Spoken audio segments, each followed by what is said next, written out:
오늘의 플러스, 태국 캄보디아 분쟁의 본질에 대해서 이해해 봅니다. 서준수 유네스코 국제기록유산센터 전문가 모셨습니다. 어서 오세요. 안녕하십니까. 예, 박사님. 얼마 전에 태국과 캄보디아 두 나라 간에 충돌이 발생했잖아요. 네. 지금은 뭐 다행히 휴전 상태에 합의를 했다고 들었습니다만 그동안의 상황 어떤 내용들이었는지 정리 좀 먼저 해주세요. 예, 간략히 말씀드리겠습니다. 5월 28일에 태국과 캄보디아 국경인 태국의 우본 라차타니주하고 캄보디아의 프레아비히어주의 이 접경 지역을 중심으로 해서 이제 충돌이 발생했는데요. 그래서 이제 캄보디아 병사 한 명이 사망한 이후로 추가 교전이 진행이 되어서 지금 이제 36명까지 확산된 것으로 이제 확인이 되고 있고, 예, 여기가 이제 그 소규모 교전들이 계속 발생을 하다 보니까 지속해서 갈등을 빚었던 곳인데, 7월 이제 24일부터는 이제 전투기까지 동원을 해서 이제 무력 충돌이 이어져 갔었고, 이제 민간인까지 포함해서 이제 400명 정도 부상을 당했다고 현지 언론에서 이야기하고 있고요. 지금 최소 15만 명 이상이 이제 분쟁 지역에서 대피하고 있는 상황입니다. 그래서 이제 이보다 앞서서 2월 달에도 있었는데 이제 그래요? 그 근처에 이제 프라사 타모안 톤이라고 하는 사원이 또 있습니다. 그래서 거기에서도 충돌이 있었는데 이제 그 여기에서는 좀 이유가 있었던 게 이제 캄보디아 방문객들이 거기에서 이제 자기네 국가를 거기서 불렀다가 이제 태국 경찰이 저지하면서 이제 충돌이 벌어졌다라고 알려져 있습니다. 그 사원이 태국 영토에 있나 보죠? 그 걸쳐져 있는데 지금 요 사원들이 이제 영토 사원 그 자체는 캄보디아 영토 안에 있는데 진입하려면은 이제 경로들이 태국에 연결되어 있는 좀 복잡한 상황이고요. 그렇군요. 네. 그래서 이전에도 계속 이제 분쟁들이 이제 소소하게 있었는데 2008년에서 2011년에도 있었거든요.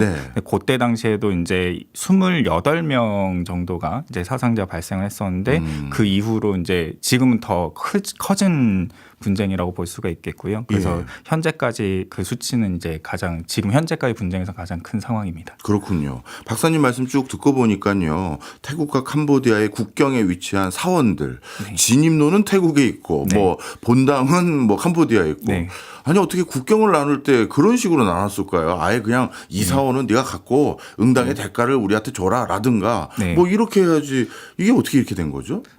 이제 여러 가지 이유가 있겠지만 보통은 이제 이렇게 국경 분쟁이 전 세계에 있다라고 보시면은 보통은 이제 우리가 생각해 볼 수 있는 게 이전에 그럼 무엇이었는가를 생각해 보면 보통 식민지거든요. 그래서 거기서 식민지 이후로 이제 국경을 획정을 하는 데 있어서 좀 이렇게 확실하게 결정되지 않았던 부분들 때문에 그 부분은 조금 이따가 더 자세히 말씀드릴 수 있을 것 같습니다. 알겠습니다. 자, 그렇다면 얘기를 정리를 보니까 이번 태국과 캄보디아의 분란 또는 분쟁이 최근에 있었던 일도 아니고 이전에도 여러 차례 소소한 것들이 있었고 올해도 그 전에 초반에도 있었는데 그럼 이번에 협상은 어떻게 이렇게 수월하게 이루어져서 휴전까지 간 거예요? 초기에는 조금 양국이 다른 입장을 보였었거든요. 그래서 이제 그 캄보디아 같은 경우는 국제사법재판소 ICJ라고 하거든요. 여기에 이제 분쟁 문제에 대한 판결을 요청을 하게 됩니다. 그래서 이제 근데 이제 태국은 그 반대로 이거를 내정 간섭이다라고 하면서 거부를 하거든요. 그래서 주말까지만 하더라도 좀 태국은 강경한 입장을 보이면서 이제 더 뭐 미사일을 때리기도 하고 그 주변 지역으로 전쟁을 더 확대하는 모습을 보여줬었거든요. 근데 이제 그 사이에 뭐 유엔이라든지 중국이라든지 이런 나라들도 이제 충돌 초기에 대화로 문제를 잘 해결해 봐라라고 이제 메시지를 던져주기도 했었고 대한민국 정부도 외교부 채널을 통해서 이런 목소리를 냈었습니다. 그래서 좀 다 불안한 상황이었었는데 이제 그 사이에 미국의 트럼프 대통령과 아세안 의장국인 이제 말레이시아가 중재를 제안을 하게 됩니다. 그래서 그 상황에서 양국이 수용을 하면서 이제 태국의 총리 대행과 말레이시아의 총리가 죄송합니다. 그 캄보디아 총리가 그래서 말레이시아에서 만나서 이제 최근에 협상을 해가지고 이제 그 오늘 오전부터 휴전이 이제 발효가 되었던 상황입니다. 그렇군요. 아세안 의장 국가와 미국까지도 나서다 보니까 휴전에 어떻게 보면 이르게 된 거다 이렇게 봐도 되겠네요. 자, 그러면 이제 좀 더 구체적으로 이 분쟁의 근원적인 이유들을 좀 여쭤보기 위해서 이 동남아시아 국가들은 워낙 국경들을 길게 접하고 있어서 도대체 이 분쟁이 발생한 지역, 네. 이 지역은 태국과 캄보디아 이 국경들 중에서 어느 쪽에 가깝나요? 네. 말 그대로 이제 그 국경 분쟁이라고 했을 때는 우리가 이제 그 캄보디아 태국의 국경 지대인데 여기에 상당히 긴 라인이거든요. 네. 800km 정도 되는 엄청나네요. 우리나라 서울에서 부산 가는 길이보다 더 긴데 예. 그 이것의 주요 거점들이 아까 말씀드린 대로 이제 사원들입니다. 그래서 여기 산간지대인데 그 아까 그 말씀드릴 때 캄보디아 국경지대 그 주 이름이 프레아 비히어 주라고 말씀을 드렸었는데 여기에 그 사원 이름이 실제로 프레아 비히어 사원입니다. 네. 여기가 이제 역사가 오래된 그 9세기에서 11세기 사이에 크메르 제국이라고 하는 이제 역사에 등장하는 이 제국 시기에 힌두교 사원으로 이제 설립된 것으로 알려져 있습니다. 예. 네, 워낙 이 산간 오지에 만들어진 탓에 이제 보존도 잘 되어 있는 상황이고 그래서 오랫동안 지역의 이제 대표 기능을 하다 보니 예. 이제 이후에는 또 불교 사원으로 변경되기도 하거든요. 근데 이제 우리가 동남아를 생각할 때 이제 우리는 행정 기관들이 있잖아요. 네. 그래서 이제 주민센터, 복지센터 이런 것들이 이제 각 지방마다 이게 설치가 되어 있어서 그것이 이제 지방을 운영하는 기구로서 이제 옛날부터 그 기능을 하고 있었는데 동남아에서는 이런 것들을 사원들이 많이 한다고 보시면 됩니다. 예, 복지나 학교나 그다음에 행정적인 기능들을 이제 특히 이런 오지 지역은 예. 더더욱 그렇고요. 예. 그래서 요 사원들 지역들을 중심으로 이제 그 산길과 이런 것들이 개척이 되면서 수백 킬로로 이렇게 연결된 것이 지금의 이제 그 국경지대인데 실은 여기가 그 에메랄드 삼각지대 혹은 에메랄드 트라이앵글이라고 불리거든요. 요즘엔. 예. 그래서 왜 그러냐면 그 넓게 보면은 태국과 캄보디아뿐만이 아니라 라오스까지 해가지고 3개국이 국경을 마주하는 지역이라서 여기 에메랄드가 좀 녹색의 아름다운 예. 걸 상징을 하잖아요. 그래서 거기에 수풀도 우거져 있고 그래서 녹색을 상징하는 그래서 이제 거기를 에메랄드 삼각지대라고 아름다운 이름으로 지금 불리고 있는데 예. 원래는 사실은 골든 트라이앵글이라고 불렀습니다. 예. 왜냐하면 학교 때 배웠던 것 같기도 들어보셨을 하고. 거예요. 예. 아마도. 왜냐하면 여기가 지금도 아편 생산으로 유명한 지역입니다. 그래서 이제 아편 생산지 그 3대 유명한 지역이 있거든요. 그래서 아프가니스탄, 네. 그다음에 미얀마 하고 여기 골든 트라이앵글 여기 요쪽인데 이제 아편 생각하시면 이제 연상이 되시다시피 이제 마약 거래로 또 이제 수익이 나서 이제 그 막대한 수익들 때문에 골든 트라이앵글이라고 네. 이제 불렸던 것이거든요. 근데 이제 여기에 더해서 아편뿐만이 아니라 여기 돈 세탁 뭐 온라인 범죄, 뭐 불법 카지노 이런 것들까지 다 합쳐져서 지금 불법 경제로 이게 확장되는 것으로 알려진 곳이 이 지역들입니다. 예. 그래서 최근에 그 유엔에서 마약 범죄국 보고서에서 이제 밝힌 것들이 있는데 그런 이미지들 때문에 좀 긍정적인 이미지를 바꿔보고자 이제 그 에메랄드 삼각 지역이라고 이제 지금 불리고 있는 것이고 예. 그래서 요 지역적 특징을 지금 조금만 기억해 주시면은 이 분쟁의 좀 근원적인 배경을 좀 더 이해하는 데 도움이 되실 것 같습니다. 아, 그렇군요. 나름대로 오지다 보니까 예전부터 종교 기관, 즉 어떻게 보면 사원이 중요한 거점 역할을 해왔던 곳들이고 그런 역사적인 맥락까지 있는 곳이 지금은 뭐랄까요? 음성적인 비즈니스가 활발한 지역으로 또 바뀌고 있는 과정이고 네. 좀 복잡하네요, 이 동네는. 네. 그러면 이 충돌이 일어나는 이 지역의 국경은 앞서 말씀 주신 것처럼 태국, 캄보디아, 라오스 서로 주장하는 바가 서로 다 다른 거예요? 네, 근데 라오스는 여 중에서 이제 상대적으로 이제 그 국력이 가장 약한 예. 부분이기도 하고 이제 오히려 태국과하고는 이제 1980년대 다른 지역에서의 또 국경 분쟁이 있었습니다. 그래서 지금까지 조정 중이라고 말하고 있고요. 네. 근데 지금은 이제 주요 이제 분쟁이 발생하는 지역은 캄보디아와 직접적으로 부딪히는 이 사원을 중심으로 벌어지는 상황인데 그 이유는 여기가 이제 캄보디아가 그 영토를 주장하는 그 기반이 또 사원을 중심으로 되어 있거든요. 네. 그래서 그거를 국제사회에서 유네스코나 이런 것들을 통해서 자꾸 인식을 캄보디아 땅이라고 주장을 하는 상황이고 예. 또 그것은 이제 태국이 저지하려고 하는. 예. 그래서 이런 이제 불만들이 이제 아직까지 조정이 안 된 상황에 있습니다.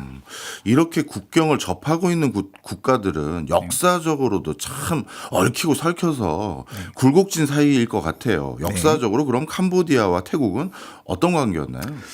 한마디로 말씀을 드리면은 이제 상호 배타적 경쟁 관계다라고 말씀드릴 수 있는데 더 쉽게 말씀드리면 한쪽이 잘 되면 한쪽이 망할 수밖에 없는 그런 구조입니다. 그래서 캄보디아 아까 간단히 언급을 드렸던 그 크메르 제국이 사실은 그 9세기부터 15세기까지 존재하거든요. 네. 그래서 600년 넘게 동남아 이 대륙 지역에서 굉장히 큰 영향력을 끼쳤던, 그래서 굉장히 그 캄보디아 역사에서는 굉장히 영광스러운, 그렇죠, 전성기였던 시기였던 거거든요. 그래서 지금의 미얀마, 태국, 베트남, 라오스 요 지역 전역을 다 영토를 가지고 있었을 정도로 그때 당시 캄보디아는 굉장히 잘 나갔던 시기였던 것인데, 우리가 지금 여행지로 가는 곳 중에 앙코르와트가 있잖아요. 그 큼메르의 수도가 있었던 것이 그 대표 건축물이 있는 거기가 이제 캄보디아의 주요 문화적인 그 배경들이 있는 곳입니다. 앙코르와트 그 규모를 보면 진짜 뭔가 강성했던 느낌이 확 나는데 진짜 맞습니다. 동남아 전체를 장악했었군요. 게다가 또 우리가 캄보디아의 언어를 그 크메르어라고 하거든요. 그래서 그 정도로 크메르라고 하는 것이 이제 캄보디아의 그 정체성 그 자체, 민족성 그 자체를 나타내는 것인데 이제 불행히도 이제 이 판도에 변화가 생긴 거는 몽골 제국의 침략을 겪고, 그 사이에 또 이제 태국의 지역에서 이제 새로운 왕조들이 출현하고 이제 이 태국의 이제 역사에 이제 있었던 수코타이나 그 아유타야라고 하는 이 왕조들이 이제 그 빈 공간을 이제 확장을 하면서 오히려 이제 주도권이 태국 쪽으로 넘어가는 이런 관계에 있었던 겁니다. 실제로 그래서 이 그 크메르 제국은 아유타야 왕국한테 태국한테 침략을 받아서 앙코르가 함락을 당해요. 그러기도 하고, 그래서 이제 지금의 수도인 프놈펜으로 천도한 것도 사실 태국 때문입니다. 그렇군요. 네, 그래서 이제 역사적 감정이 당연히 있을 수밖에 없는 것이고요. 또 반대로 이렇게 보면 태국 역사에서는 작은 소국에서 시작을 했는데 이제 동남아의 패권을 서서히 이제 가져가는 그런 과정에서 이제 당연히 제압을 해야 되는 상대가 캄보디아였던 거예요. 그러다 보니까 이제 경쟁 관계에 있을 수밖에 없었던 것이고, 그 지금의 그 태국의 왕실의 이름을 짜끄리 왕조라고 하거든요. 이제 이 왕실의 건국 과정도 이 캄보디아를 몰아내면서 민족성을 만들어내면서 그 영향력을 확대하는 과정이었기 때문에, 그래서 이제 여기에서도 이제 민족적인 감정이 또 부딪힐 수밖에 없는 그런 부분이었습니다. 네, 말씀을 진짜 듣고 보니까 한쪽이 잘 되면 한쪽이 망해야 되는 그런 관계였네요. 그러면 태국이 캄보디아 전역까지 거의 영향력을 미치는 상황까지 갔으면 캄보디아는 도대체 어떻게 독립을 한 겁니까? 원래는 그 사이에 이제 그 식민지가 있었던 것인데, 이제 그 서구 열강이 이제 아시아로 진출을 할 때 두 경로가 있었어요. 그래서 서쪽에서는 인도와 미얀마를 거쳐서 영국이 진출을 하고 있었던 것이고, 동쪽에서는 이제 베트남과 이제 라오스, 캄보디아 요 지역을 이제 식민화시킨 게 프랑스입니다. 그래서 이제 프랑스의 식민지를 겪다가 나중에 이제 거기에서 독립을 캄보디아가 한 것이죠. 어떻게 보면 서구 열강이 중간에 끼었던 그 틈이 독립의 발판이 됐었다, 이렇게 봐도 되겠군요. 그러면 지금 그 역사적으로 또 민족적으로 이렇게 감정 문제가 복잡해지는 상황인데, 이렇게 국경을 접하다 보면 태국과 캄보디아 사람들도 왔다 갔다 하다 보면 인종적이라고 해야 될까요? 민족적이라고 해야 될까요? 이게 설키는데 여기는 완전히 다릅니까? 아무래도 이제 크메르의 정체성을 가지고 있는 분들이 이제 캄보디아인인데 실제로 구분이 되는 것 같아요. 그래서 지금도 사실 이 문제를 겪고 있는 게, 그러니까 태국은 들의 역사에서 식민지를 경험하지 않은 나라라는 굉장히 큰 자부심이 있거든요. 그래서 이제 반면에 캄보디아는 또 식민지를 경험을 하다 보니까 아무래도 태국 사람들이 이제 캄보디아인을 대할 때 조금 우월한 의식으로 대하는 부분들이 솔직히 있고요. 그리고 이제 지금도 사실 양국의 국력 차이가 좀 큽니다. 그래서 이제 경제력의 차이도 있다 보니까 많은 캄보디아 사람들이 이제 태국 국경 넘어서 일하러 오는 거예요? 네, 일하러 가는 거죠. 이주 노동을 하는 것인데 건설 현장이나 농장에서 일을 많이 합니다. 그래서 어떻게 보면 애증의 공생 관계인 것이죠. 그래서 서로 썩 좋아하지도 않지만, 그렇다고 또 이제 캄보디아 노동력이 빠지면 안 되기 때문에 네. 태국 이 경제 타격이 갈 정도라서 그래서 지금도 이제 분쟁이 있을 때 실제로 캄보디아 사람들을 찾아서 막 린치를 가한다거나 이런 일들도 실제로 태국에서 있었다고 합니다. 아, 그렇군요. 나름대로 이렇게 국경을 길게 접하다 보니까 서로 간의 반목도 계속 또 중간중간 발생하는 것 같은데 지금까지 이제 역사적인 맥락까지 이제 설명을 쭉 해주셨단 말이에요. 네. 그렇다면 이 두 나라 간의 갈등 네. 이거 앞으로도 계속될 가능성이 있어 보이고 네. 사원이나 이런 것들을 이제 와서 한쪽 국가가 양보하거나 그러기도 쉽지 않아 보이고 이건 또 반복될 것 같은데요. 어떻게 보십니까? 네, 맞습니다. 왜냐하면 그 이전에도 이제 갈등이 없었던 건 아니지만 21세기에 들어와서 이제 이게 본격적으로 이 분쟁이 알려지게 된 계기가 아까 말씀드린 대로 프레야 베이어 사원이 2008년에 유네스코 세계기록유산으로 이제 등재가 되면서 이제 더 사건이 커지게 됩니다. 이제 이게 조금 더 배경을 보시면은 이제 아까 그 열강이 진출했었다고 하잖아요. 네. 그래서 이제 태국은 식민지를 유지할 수 있었던 이유가 바로 영국과 프랑스가 양쪽에서 이렇게 밀고 들어오는 상황에서 실제로 태국마저 식민지가 돼버리면은 영국과 프랑스가 직접 마주해서 전쟁을 해야 되는 상황이었기 때문에 네. 국제 정치적 관점에서는 태국을 좀 이렇게 중립국으로 내버려 뒀다라고 보는 시각들이 있고 예. 태국에서는 조금 더 긍정적으로 해서 그래서 우리가 균형 외교를 잘해서 대나무 외교라고 스스로 부르는데 거기에서 우리가 주권을 그래서 지켜낸 것이다라고 예. 이제 해석을 하기도 합니다. 네. 어찌됐든 이제 그 캄보디아 지역을 이제 식민화했던 이제 그 프랑스가 계속 이제 태국 쪽으로 밀고 들어오면서 조금씩 그 거대했던 영토를 빼앗아가는 상황이었던 것이거든요. 예. 거기에서 이제 그 1904년에 프랑스와 이제 태국 사이에 조약을 맺게 됩니다. 네. 거기 영토에서 이제 그 지금의 그 사원 지역을 포함해서 원래 태국의 영토를 인정을 했었거든요. 예. 조약에선 그렇게 돼 있었는데 네. 실제로 나중에 그 이제 프랑스의 측량사들이 이제 여기에 지도를 정확하게 넣었을 때 그 사원을 캄보디아 영역으로 슬쩍 이렇게 넣어버리는 일부러 넣은 거예요? 그런 것 같아요. 네. 그래서 이제 요게 왜 지금까지 해결이 안 됐냐면 이제 태국이 그 문제를 아예 모르진 않았어요. 예. 그래서 이제 국제적으로 이제 문제 제기를 하려고 했는데 예. 이제 지금까지 우리가 뭐 백과사전 이런 데 알려진 거에는 이 국경 지역에 대한 그 분쟁에 대한 문제 제기를 태국이 안 했다. 예. 그래서 이제 캄보디아의 영유권으로 이제 인정한다는 논리로 지금까지 해석이 되었거든요. 예. 그래서 1962년에 국제사법재판소가 이제 이 사원을 포함시켜서 캄보디아 영역으로 인정을 했는데 네. 그 사원만 얘기한 거예요. 근데 그 주변 지역은 하나도 얘기를 안 하거든요. 이런 것도 문제였고, 근데 태국에서도 할 말이 되게 많은 게 예. 그 원래는 1940년 정도에 영토 반환을 시도를 했었어요. 근데 이때 1940년이면 딱 그 세계사적으로 중요한 게 2차 세계대전 그렇죠. 시기였고 예. 프랑스가 나치 독일한테 항복해 버리는 바람에 이 논의를 할 수가 없었던 상황이었던 네. 것이고 또 2차 대전 때는 일본이 또 이제 태국으로 들어오게 되거든요. 그러다 보니까 이제 태국은 식민지를 안 당하기 위해서는 일본 편에 서게 되는데 이제 이런 복잡한 문제들 때문에 사실상 이 영토 문제를 다룰 수 있는 시간이 부족했다라고 하는 것이죠. 예. 이해가 됐습니다. 그런데 참 황당하기도 하네요. 네. 일부러 사원을 여기에 포함시켰다가 빼기도 하고. 그러면 이렇게 질문을 또 드려볼 수도 있을 것 같은데요. 이게 진짜 캐캐묵은 어떻게 보면 20세기 초반부터 이어져 왔던 갈등의 불씨인데 네.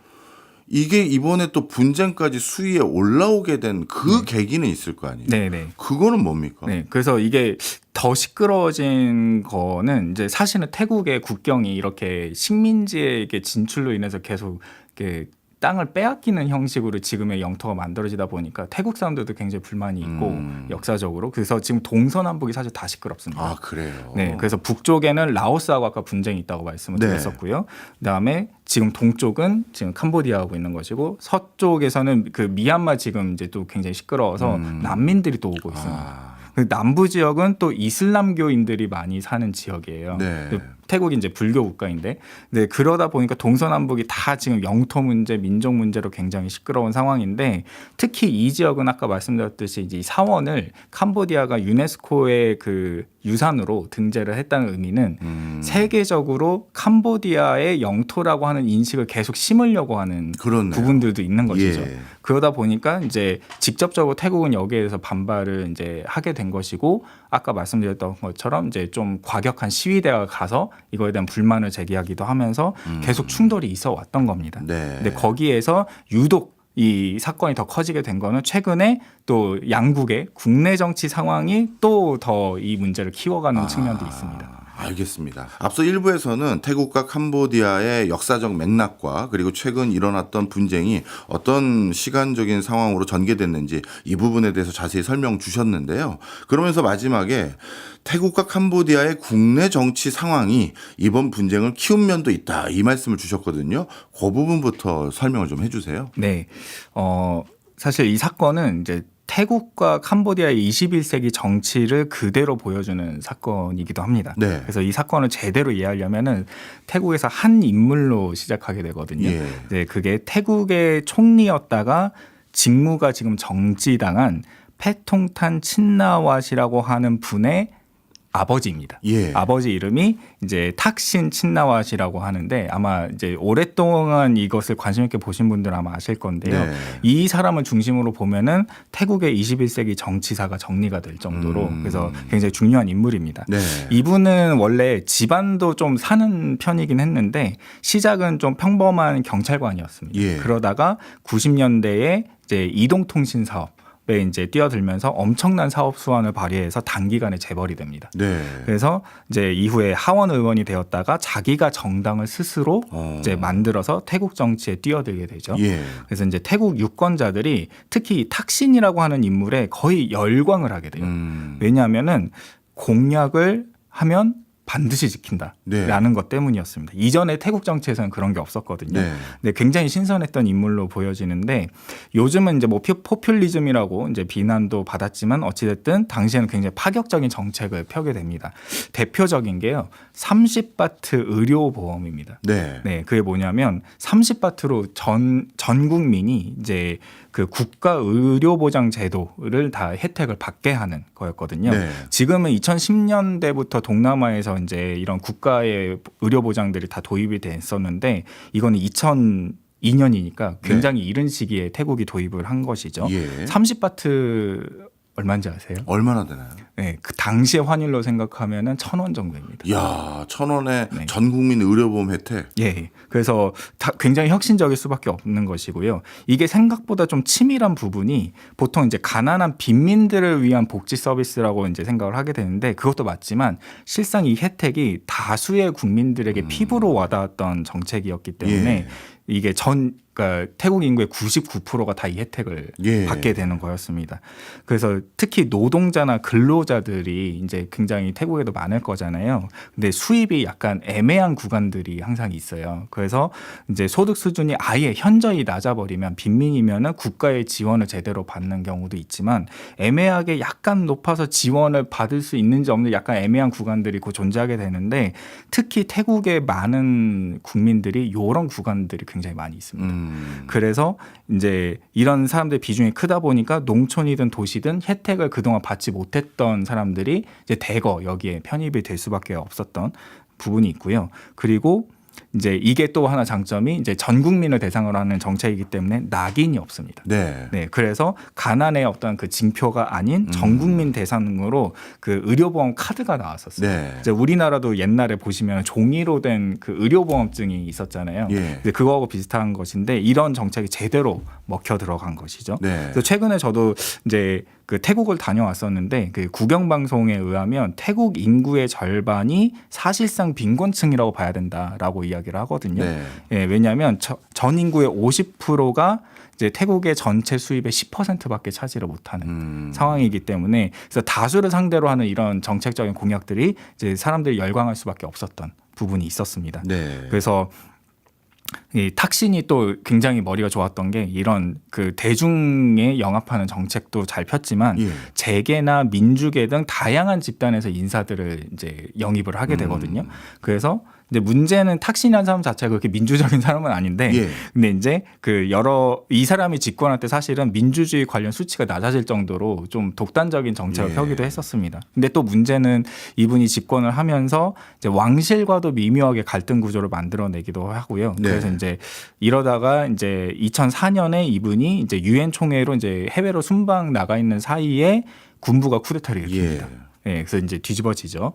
그래서 이제 탁신은 해외에 있으면서 이제 망명 상태로 국내에 돌아오지 못한 상황이고, 그러면은 이제 앞으로 어떻게 해야 되느냐라고 했을 때 이제 탁신 계열의 이 정당이 있잖아요. 예. 계속 군부에 반대하면서 새를 규합하면서 선거에 나가는 형태였던 예. 거예요.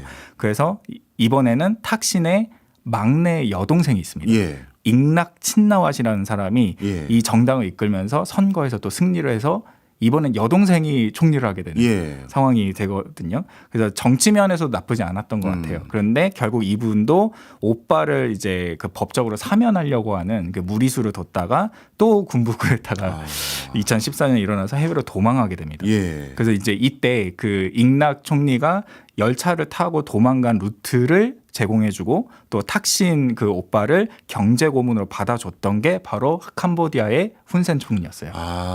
네. 그래서 해외에 오랫동안 이렇게 망명을 하면서 이제 이 탁신 가문이 계속 이제 국내에 메시지를 던지고 SNS 통해서 이렇게 메시지 던지고 하거든요. 네. 그리고 이 탁신계 정당이 여전히 이 군부 세력하고 대립하고 있는 상황들이 만들어져서 네. 지금의 이 태국의 국로는 그때 당시도 이제 보수 왕당파 그리고 그 반대의 개혁 반군부 세력 이것이 서로 갈등하는 구조로 굉장히 오랫동안 이제 이어지게 되는 거였어요. 네. 그런데 그 2019년에 이제 총선을 실시하게 되거든요. 그래서 이때 그 군부가 몇 번 경험을 해봤잖아요. 네. 이제는 탁신이 다시 또 성장할 수 있으니까 예. 이거를 막기 위해서 뭐 어떻게 하냐면 헌법을 고쳐서 예. 선거법을 아예 다 바꿔버립니다. 어떻게 해요? 그래서 어떻게 하냐면 상하원이 있거든요. 예. 그래서 상하원 중에 상원은 200명이에요. 예. 그때 당시에. 그래서 그 200명을 다 군부가 사실상 임명을 가능하게끔 선거가 아닌. 예. 그리고 하원은 500명이었는데 당시에 그중에 비례대표를 150명으로 합니다. 예. 그래서 여기서 도입한 게 바로 우리도 많이 들어보셨어요. 연동형 비례대표제. 아, 예, 들어봤죠. 그래서 만약에 예를 들어서 한 정당이 30%의 지지율을 받았다고 하면은 네. 만약에 내가 지역구에서 150석을 얻었다라고 음. 하면은 한 의석도 이제 그 받을 수가 없는 거예요. 예. 비례대표로 따지면. 예. 그래서 이제 이렇게 탁신 정당을 타겟으로 한 헌법을 고쳐가면서까지 이제 상한선을 걸어버린 거죠. 예. 그래서 이제 어떻게 하냐면 탁신계가 이때 머리를 쓴 게 정당을 하나 더 만듭니다. 그래서 우리가 이제 자매 정당 혹은 위성 정당이라고 하는데 우리나라에서도 2020년에 이제 위성 정당이 한번 이슈가 있었죠. 예. 네, 근데 그것이 이미 독재국가 태국에서 1년은 먼저 등장을 했던 거였습니다. 그래서 군부가 이제 결국은 이거의 위성 정당을 이제 그 법적으로 문제를 삼아서 없애버렸거든요. 예. 그러면서 이제 선거가 예상치 못하게 뒤집어집니다. 예. 왜냐하면 둘 다 예상을 못했어요.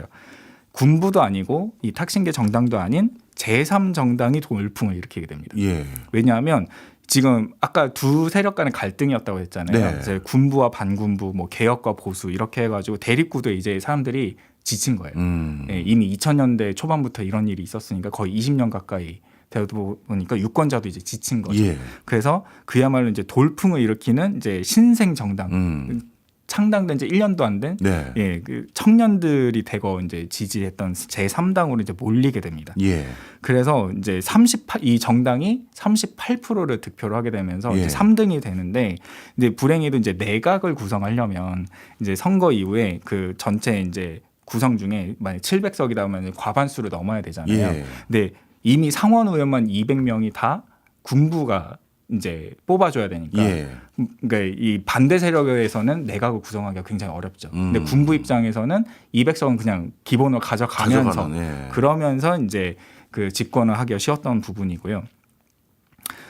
그런데 이제 그 19년에 선거가 있었고 이제 2023년에도 선거가 있는데 예. 그때는 이 제3의 정당이 1등을 합니다. 예. 네. 그렇지만 그래서 이제 그 아무도 예상치 못한 좀 속된 말로 골 때린다로 이야기하는 게 예. 2위를 차지했던 이 탁신계 정당이 어떻게 하냐면 이때까지 원수지간이었던 군부랑 군부와 설마? 예, 보수파와 정당들하고 대연정을 합니다. 야. 그래서 20년 넘게 서로 물어뜯고 원수지간이 이제는 연합 정권을 만드는 네, 거기서 이제 유권자들 상당히 또 실망을 하게 되는 예. 부분들이 있죠. 그래서 이 예전에는 반군부 또 개혁 세력을 이제 대표했던 이 탁신계 정당이 이제 기득권이 돼버린 상황이 된 것이고 그래서 이제 탁신도 그리고 그 여동생도 망명중이라고 했었잖아요. 네. 그러면서 이제 이 연합 정권이 세워지면서 탁신을 불러와서 이제 사실상 사면을 시킵니다. 예, 약간의 처벌을 이제 감형을 해가지고 그리고 이제 그 다음에 지금의 총리는 이 사태의 중심에 있는 탁신의 딸이었던 이제 패통탄 총리가 나오게 되는 상황이었고요. 네. 그래서 이 친나와 가문이 사실상 거의 다 해먹는 구조였던 것이 바로 지금 태국 정치의 이제 특징이라고 보시면 될 것 같아요. 네. 태국 상황은 이제 어떤 흐름으로 전개되어 왔는지 이해가 됐고요. 네. 그렇다면 캄보디아 내부의 정치 상황도 한번 들어볼까요? 네, 캄보디아는 이제 그 1985년부터 현재까지 훈센이라고 하는 인물에 의해서 이제 권위주의 정권, 독재 예. 정권이 이제 이어오고 있습니다. 네. 아마 이제 킬링필드라고 많이 들어보셨을 거예요. 예전에. 예, 옛날에 그 크메르 루즈라고 하는 정권이 있었는데 여기서 이제 수백만 명의 사람들을 다 학살했던 그런 상황에서 이제 결국은 이 정권의 반대 운동을 펼쳤던 사람 중에 또 한 명이었고요, 훈센이. 그리고 이후에 이제 90년대에 그 훈센이 쿠데타를 일으켜서 이제 절대 권력을 가지게 됩니다. 근데 이제 훈센은 그 언론 통제하는 거, 그다음에 예. 야당 탄압하는, 그래서 야당 지도자들 다 해외에 있는 상황이고요, 지금.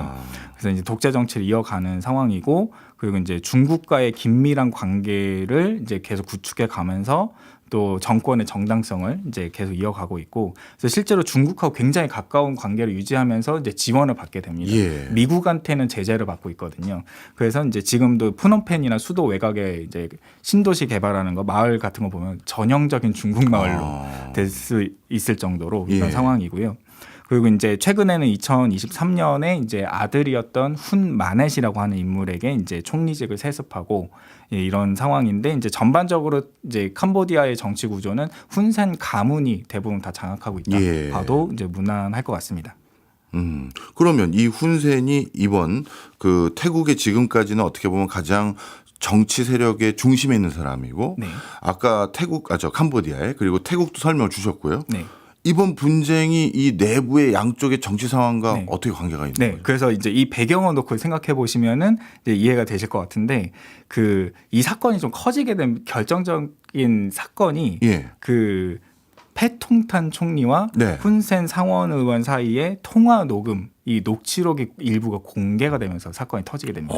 사이가 안 좋은 양 국가의 어떻게 보면 수반들이 네. 통화한 건데 네, 맞아요. 그 통화 내용이 또 공개가 됐다고요? 네. 그래서 이야. 연정을 했지만 사실상 군부하고 원수지간이었던 패통탄 이 집안과 네. 그다음에 이분 입장에서 한번 생각을 해보시면은 이제 어렸을 때잖아요. 예. 어렸을 때 이제 쿠데타를 경험했던 이 딸의 입장에서는 예. 이제 군부는 증오의 대상인데 예. 이제 아까 말씀드렸듯이 그 망명을 받아준 게 훈센이었잖아요. 예. 그러다 보니까 이 어린 총리의 입장에서는 훈센을 바라보는 입장이 약간 진짜 말 그대로 삼촌 같은 입장. 그래서 이제 오히려 고마운 대상인 예. 것이었죠. 그래서 실제로 국경 분쟁이 터지고 나서 이제 훈센에게 이제 개인적으로 통화를 하게 된 거였는데 네. 통화할 때 뭐라고 하냐면 삼촌 잘 들리시나요?라고 하면서 시작을 해요.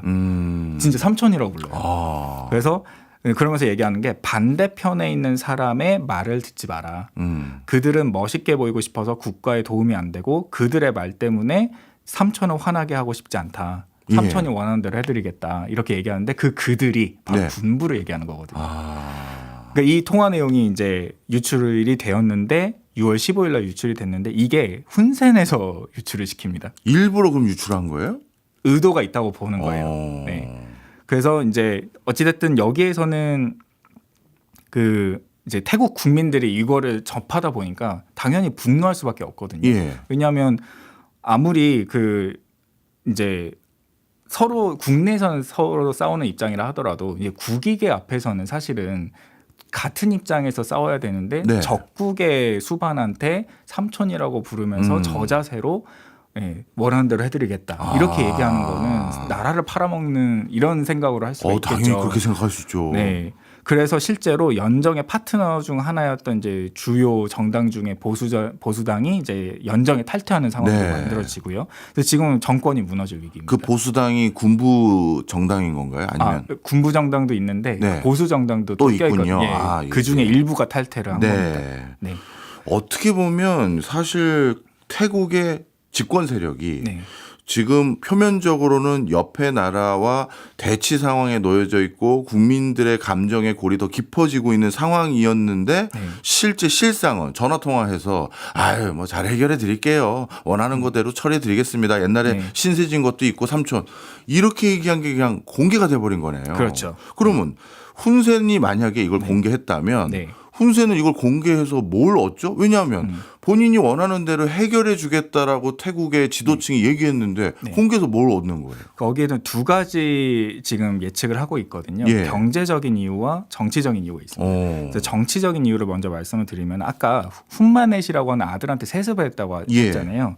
그런데 문제는 이 아들이 딱히 정치적인 경륜이나 위상이나 영향력이 그렇게 아직 두각이 안 드러난 상황입니다. 그러니까 아버지의 그 카리스마를 따라갈 수가 없는 상황인 것이죠. 그래서 이제 훈센이 주변인 80명에게 자기 측근에게 이 통화 내용을 공개했다라고 이제 알려져 있는데 이제 왜 이렇게 돌변한 것이냐라고 봤을 때 정치적으로는 지금 국경 분쟁 상황에서 이 친나와 가문하고 굉장히 친했다라고 하는 건 전 세계가 다 알고 있잖아요. 그러다 보니까 약소국인 이 캄보디아가 태국한테 제대로 목소리를 못 내는 거 아니냐. 그래서 독재의 이런 막강한 영향력을 갖고 있는 훈센 이 집안이 국내에서나 큰 소리 치지 해외 가면은 이렇게 목소리도 못 내는 그런 거 아니냐라는 의구심이 있는 것이죠. 그래서 강경한 목소리로 내지 못할 우려에 이제 이 훈센이 이거를 공개하면서 적극적으로 대응하려고 하는 모습을 보여주고 있는 게 아마 그리고 이제 훈센 가문의 그 정치적인 위상을 계속 유지하는 거. 그래서 그것 때문에라도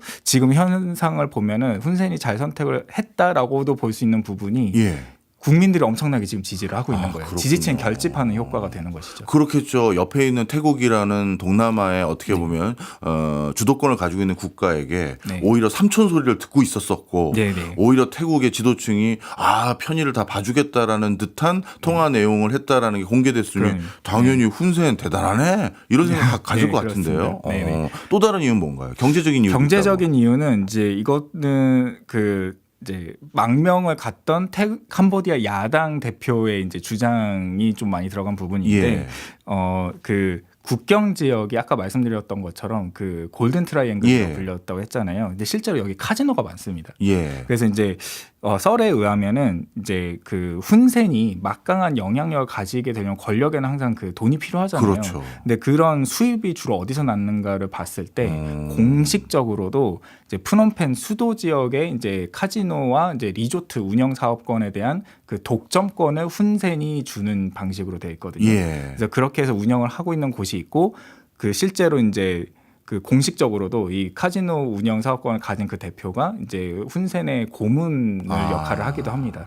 공식적으로도 그런데 비공식적으로도 이 국경 지역에 있어서는 이제 조금 더 외지인들이 여기에서 이제 그런 도박이나 이런 카지노를 하는 것으로 알려져 있어요. 근데 거기에 더해서 마약 있죠. 그 다음에 온라인 사기 같은 거 있잖아요. 최근에 이제 뭐 메신저나 이런 걸 이용해서 나타나는 이제 그런 것들이 다 여기에서 이제 막대한 수입이 만들어진다. 라고 보고 있는데 근데 작년에 2024년에 그 탁신 요시 태국 정권에서 이 카지노를 그 이제 합법화하려는 입법을 시도를 하게 됩니다.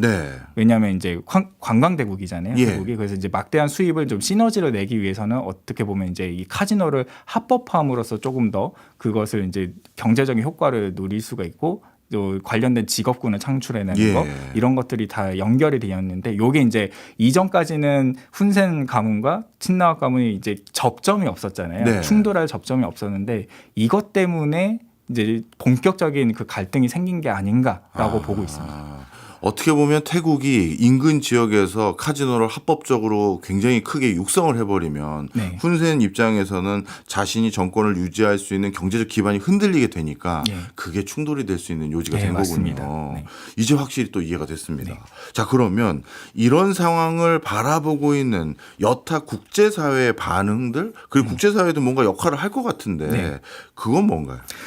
일단은 언론 쪽으로 제가 좀 찾아봤는데 네. 영국의 가디언지 같은 경우는 국경 분쟁은 민족주의 정서에 의해서 반복적으로 발생했다라고 이렇게 얘기하거든요. 그러니까 예. 식민지 얘기는 하나도 안 하죠. 예. 그리고 이제 프랑스에서도 분쟁의 어떤 피해 상황 이런 걸 위주로 보도를 하고 근원적인 원인에 대해서는 이제 입을 다물고 있는.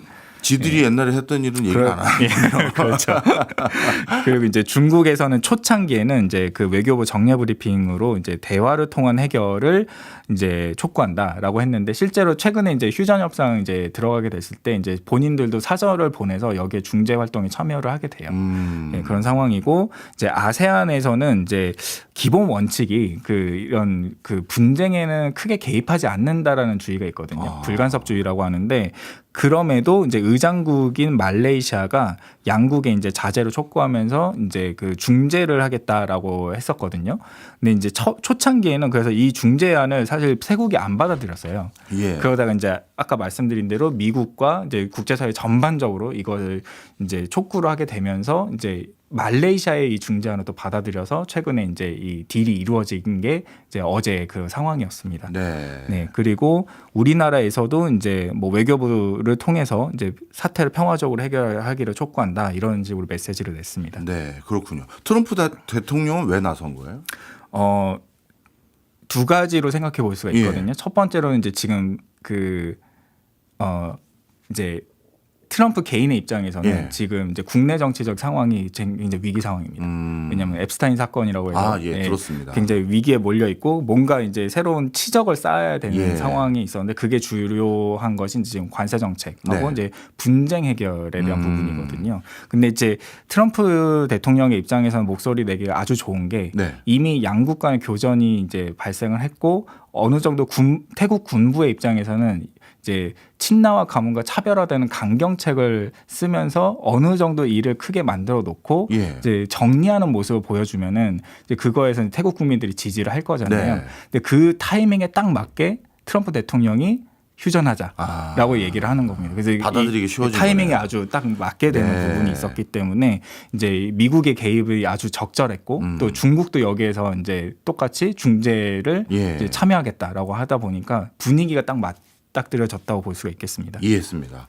자, 그런데 말씀을 쭉 듣고 보니까 이거 휴전에는 여러 가지 분위기까지 국제사회의 어떤 뭐 적절한 타이밍의 개입까지 있어서 합의가 됐는데 이거 금방 또 다시 뭔가 불씨가 커질 것 같은데요. 왜냐하면 일단 친나와 집안 입장에서는 삼촌이 뒤통수 때린 꼴이 된 거고 그리고 경제적인 어떤 그 뭐랄까요 그 이익을 두고 지금 갈등이 생길 수밖에 없는 상황이 돼버렸으니 어떻게 판단하세요? 앞으로 또 이 지역에서 분란이 금방 일어날까요?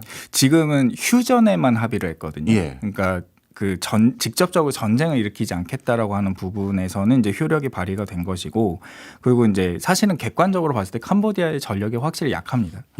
그래서 이거를 장기화하기에는 캄보디아 입장에서도 부담스러운 면이 있고 태국의 입장에 있어서도 지금 이제 국내 정치가 워낙 혼란스럽다 보니까 이제 군부 세력이 이제 다시 주도권을 잡아가는 과정에서 이제 요 사태를 어느 정도 마무리하려는 시도들이라고 여겨지게 되고요. 그리고 이제 어제 사실 월요일이었잖아요. 그때 또 태국 국왕 생일이었습니다.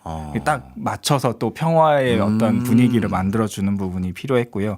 그리고 이제 요즘에 또 아세안의 트렌드가 좀 그 동남아 지역 국가들의 이제 단결, 연대 이런 것들을 조화롭게 가자라고 하는 부분에 있어서의 역할도 있기 때문에 이제 아마도 전면전으로 가는 거는 그 누구도 원치 않는 상황이지 않을까 싶고요. 다만 이제 태국 정치의 혼란 가능성이 조금 우려가 되는 부분입니다. 그래서 아무래도 정계 개편이 이루어질 수 있는 부분도 있고요.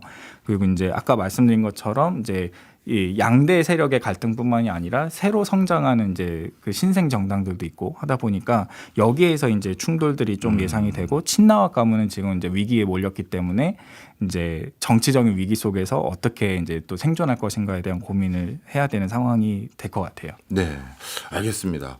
태국 캄보디아에 우리가 몰랐던 숨겨진 분쟁의 원인들 그리고 실제 의미들이 무엇인지 저도 이번에 제대로 배웠네요. 지금까지 서준수 유네스코 국제기록유산 센터 전문관이었습니다. 고맙습니다. 감사합니다.